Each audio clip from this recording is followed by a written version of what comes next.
వ్యసనం వేరు. నేను గమనిస్తూనే ఉన్నాను, చాలా మందికి అవసరానికి మించితే అది వ్యసనం అవుతుంది. ఆ వ్యసనం వల్ల ఖచ్చితంగా దుఃఖం వస్తుంది. ఇక్కడ అలాగే చెప్తున్నాడు,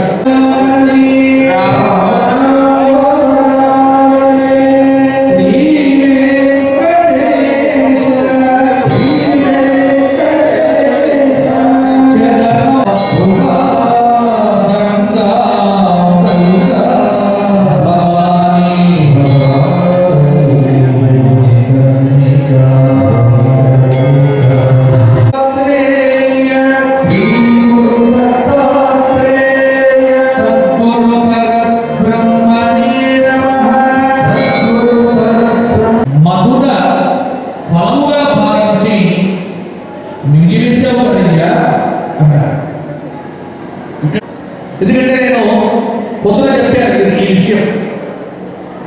గత నెల 22వ తేదీ నుంచి ఎదురు చూస్తున్నా. అసలు 22వ తేదీ నాడు నేను అయోధ్య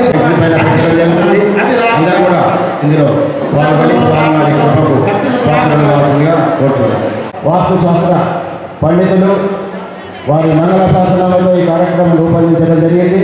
వారు ఇప్పుడే రావడం జరుగుతుంది.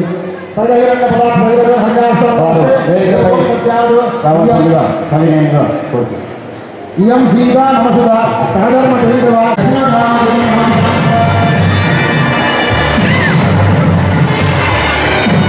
మారిపోయినట్టుగానే మన జగిత్యాల మొత్తం కూడా గట్టిగా చప్పట్లతో మా చిన్నప్పటి నుంచి కూడా మేమంతా ఎంతో ఆప్యాయంగా వినంగా పిలుచుకునేటువంటి వ్యక్తి శక్తి నంబి వేణుగోపాలాచార్య కౌశిక గారికి ఒకసారి గట్టిగా చప్పట్లతో, ఎందుకంటే మహోత్కృష్టమైనటువంటి కార్యక్రమాలు వారు చేస్తున్నారు.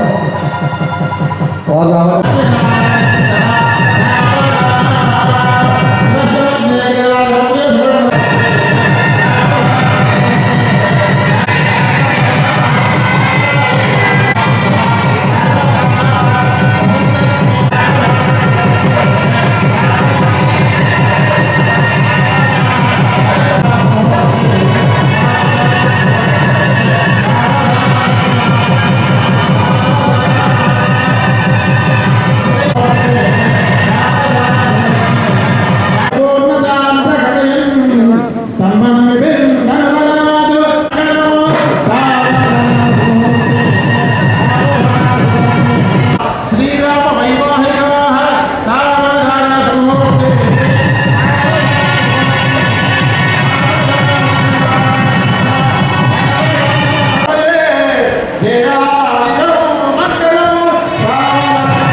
రేపటి రోజున అయోధ్యలో రామచంద్ర స్వామి వారికి సమర్పణ సాధించడం జరుగుతుంది. మీ అందరికీ ప్రతినిధిగానే రేపు ఉదయం నేను అక్కడ ఉంటాను.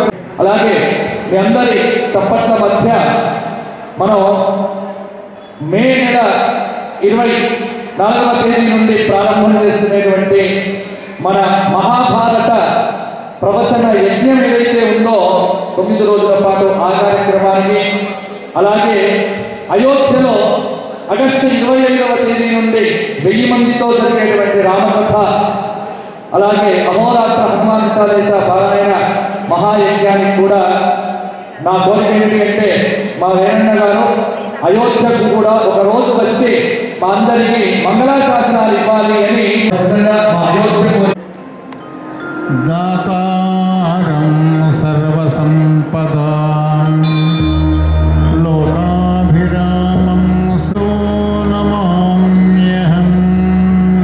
తం సుహృద్రుమతలే హైమే మహామంటపే మధ్యే పుష్పకవాసనే మణిమయే వీరాసనే సుస్థితం అగ్రే వాచైతే బ్రహ్మాండ నాయకుడైన పరమాత్మ శ్రీరామచంద్రమూర్తి యొక్క దివ్య చరణాలని సేవిస్తూ, అలాగే వైదిక బృందాన్ని స్వాగతిస్తూ సుమారుగా అఖండంగా హనుమాన్ చాలీసా పారాయణ, కవచ పారాయణ ఇత్యాది హోమాది కార్యక్రమాలు వైభవంగా నిర్వహించిన భాగ్యవంతులైన మీ అందరినీ కూడా స్వాగతిస్తూ, సుమారుగా శ్రీ రామచంద్రమూర్తి ఈ లోకంలో ఎప్పుడున్నాట ఆయనే అంటే సుమారు 17,50,000 సంవత్సరాల క్రితం ఉన్నాడట. 17,50,000 సంవత్సరాలకు పూర్వం ఉన్నటువంటి ఆయనను జ్ఞాపకం పెట్టుకున్నామే. మనమే వాళ్ళన్నా మనని మీ నాన్నగారి పేరు ఏమిటి చెప్తామేమో, తాతగారి పేరు చెప్తాం, ఆయన తండ్రి ఎవరు ఆయన తండ్రి ఎవరు అంటే ఏమోనండి తెలియదండి.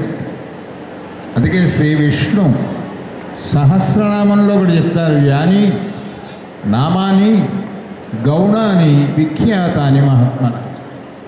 అన్నేళ్ల కింద పుట్టిన శ్రీ రామచంద్ర ప్రభు ఆయన లోకానికి తన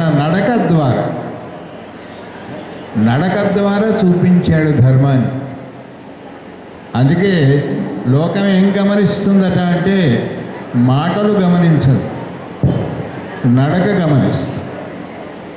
అందుకే తాను నడిచి దశవర్ష సహస్రాణి దశవర్ష శతాని చ 10,000 సంవత్సరాలు రాజ్య పరిపాలన చేశాడు. ఎందుకోసమట అంటే వచ్చే కృష్ణావతారంలో ఓ 2 గంటలు భగవద్గీత ఉపదేశం చేయాలి.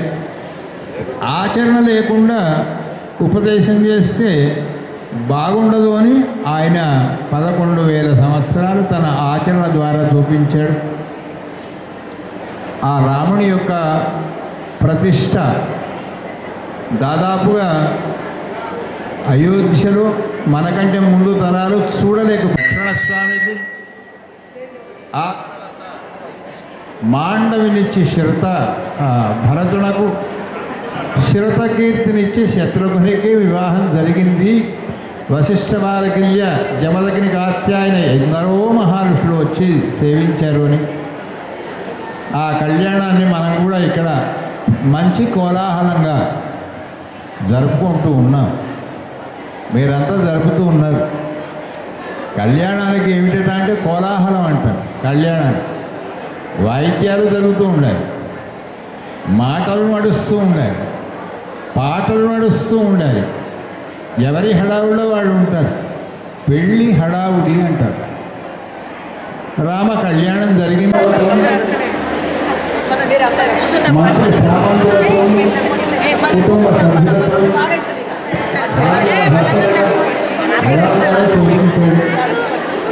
కళ్యాణ ఘట్టాన్ని ఎవరు సేవించినా ఎవరు పాడినా ఆ విధానం అంతా ఎలా జరిగింది?